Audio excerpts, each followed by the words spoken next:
Atamın papaqları.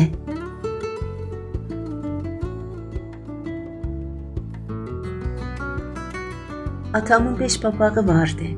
O papaqların hamısı qəşəng idi. Yalnız mən onları sevməyirdim. Bilirsiniz niyə?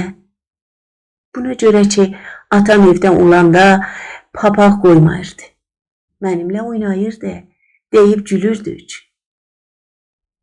Bir bazar günü idi. Atam ilə mən araba ilə gəzməyə, getməyə söz vermişdik.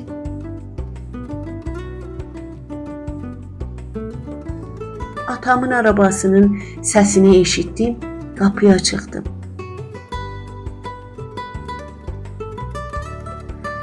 Atamın arabaya oturduğunu gördüm.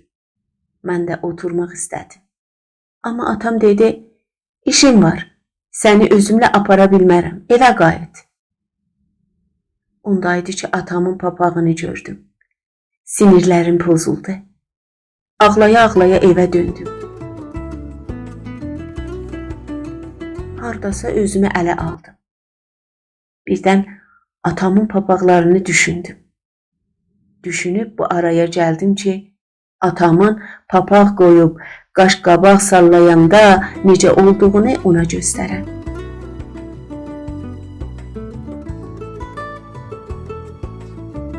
Boyaq, fırça, atamın papaqlarını götürüb evin duvarının dibinə getdim. Nərdivanı qoyub duvarın başına çıxdım. Atamın papaqlı şəklini duvarın yuvarıq yerlərinə çəkdim.